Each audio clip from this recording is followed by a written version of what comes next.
Flowing study সেন্টারে তোমাদের সবাইকে স্বাগত। ষষ্ঠ শ্রেণীর প্রথম পর্যায়ক্রমিক মূল্যায়ন 2024 ইতিহাস বিষয়ের যে প্রথম ইউনিট টেস্ট হবে, সেখানে তোমাদের পূর্ণমান থাকবে 15 এবং সময় থাকবে 30 মিনিট। তো এই ভিডিওতে আমরা আলোচনা করব তোমাদের ইতিহাস বিষয়ের যে সিলেবাস, সাজেশন এবং পাঠ্যক্রম সম্পূর্ণ একটি প্রশ্নপত্র উত্তর সহ এখানে আলোচনা করা হবে। তোমরা অবশ্যই ইম্পর্টেন্ট প্রশ্নগুলো দেখে নাও। তো সবার প্রথমে চলো তোমরা দেখে নাও যে ইতিহাস বিষয়ের কোন অধ্যায়গুলো তোমাদের প্রথম পর্যায়ক্রমিক মূল্যায়নে থাকবে। তো তোমাদের প্রথম পর্যায়ক্রমিক মূল্যায়নে যে অধ্যায়গুলো থাকবে সেগুলো হলো 2 নম্বর অধ্যায়টা থাকবে ভারতীয় উপমহাদেশে আদিম মানুষ, 3 নম্বর অধ্যায় ভারতীয় উপমহাদেশের প্রাচীন ইতিহাসের ধারা। তো এই দুইটা অধ্যায় থেকেই তোমাদের কিন্তু মোট 15 নম্বর থাকবে, ঠিক আছে।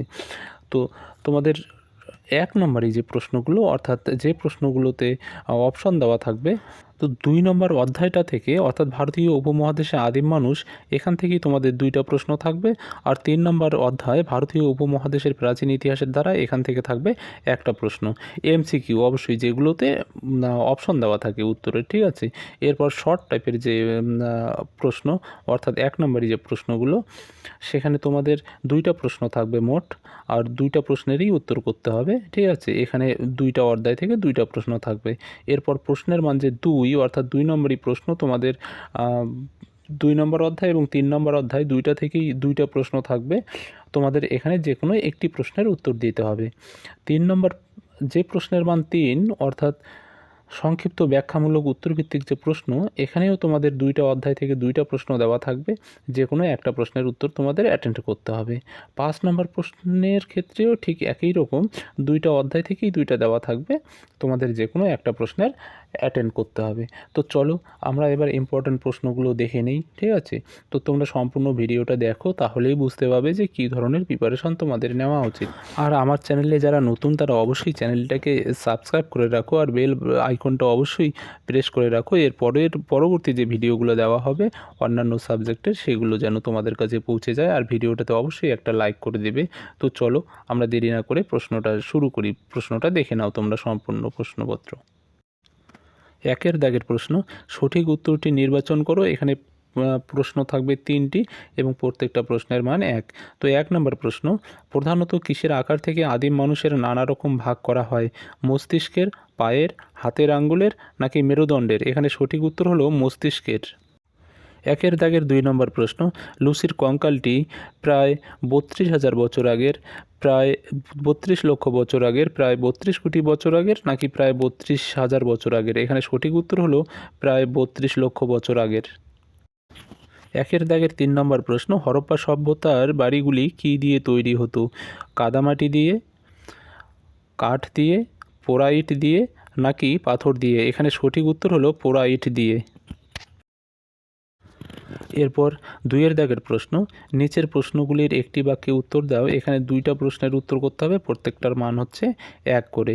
তো 2 দাগের 1 নম্বর প্রশ্ন, আদিম মানুষের প্রথম হাতিয়ার কী ছিল? এখানে উত্তর হলো আদিম মানুষের প্রথম হাতিয়ার ছিল ভোঁতা পাথর। 2 নম্বর প্রশ্ন, হরপ্পা কে আবিষ্কার করেন? উত্তর হলো প্রত্নতাত্ত্বিক দয়ারাম সাহানি। এরপর 3 দাগের প্রশ্ন, অনধিক 30টি শব্দের মধ্যে উত্তর দাও। এখানে প্রশ্নের মান হচ্ছে 2। তো একটা প্রশ্নেরই উত্তর করতে হবে, ঠিক আছে। তো 3 দাগের 1 নম্বর প্রশ্ন, আদিম মানুষ কেন জোট বেঁধেছিল? উত্তর হলো আদিম মানুষ জোট বেঁধে থাকতো, জোট বেঁধে থাকার কারণ ছিল, 1 নম্বর কারণ পশু শিকার। আদিম মানুষ বনের বিভিন্ন ধরনের পশু শিকার করে তার মাংস খেত আর দলবদ্ধভাবে পশু শিকার করতে যেত। আত্মরক্ষার জন্যও মানুষ জোট বেঁধেছিল। মানুষের ছিল জীবজন্তুর ভয়, তাই তারা দল বেঁধে থেকে অন্য পশুর আক্রমণ থেকে নিজেদের রক্ষা করতে পেরেছিল। 3 দাগের 2 নম্বর প্রশ্ন, হরপ্পা সভ্যতায় কী ধরনের বাড়িঘর পাওয়া গেছে? উত্তর হলো হরপ্পা সভ্যতার নগরে 2 ধরনের বাড়ি পাওয়া গেছে। উঁচু এলাকা বা সিটাডেলে শাসকদের বাড়িঘর ও নিচু এলাকায় সাধারণ মানুষের বাড়িঘর। হরপ্পা সভ্যতায় বড়, মাঝারি, ছোট ও বহুতল বাড়িও পাওয়া গেছে। 4 দাগের প্রশ্ন, যে কোনো একটি প্রশ্নের উত্তর দাও। এখানে প্রত্যেকটা প্রশ্নের মান 3। 4-এর 1 নম্বর প্রশ্ন, আদিম মানুষ যাযাবর ছিল কেন?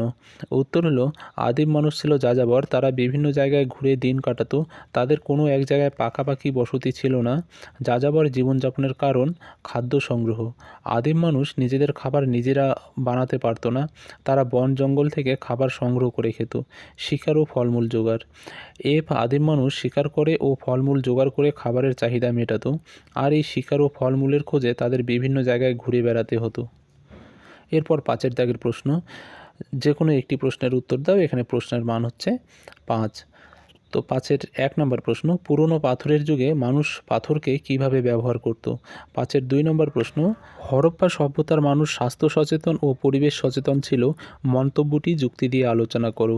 তো আমি এই ভিডিওতে তোমাদের এই বড় যে প্রশ্নের উত্তরগুলো এখানে আলোচনা করলাম না। এরপরে ভিডিওতে আমি এই প্রশ্নগুলোর উত্তরগুলো নিয়ে আলোচনা করব। তো তোমরা যারা এখনও চ্যানেলটাকে সাবস্ক্রাইব করোনি তারা অবশ্যই পরবর্তী ভিডিওগুলো পাওয়ার জন্য চ্যানেলটাকে সাবস্ক্রাইব করে রাখো এবং বেল আইকনটাও অবশ্যই প্রেস করে রাখবে, পরবর্তী ভিডিওগুলো যেন তোমাদের কাছে সবার আগে পৌঁছে যায়। তো আজকে এই পর্যন্তই। Thank you.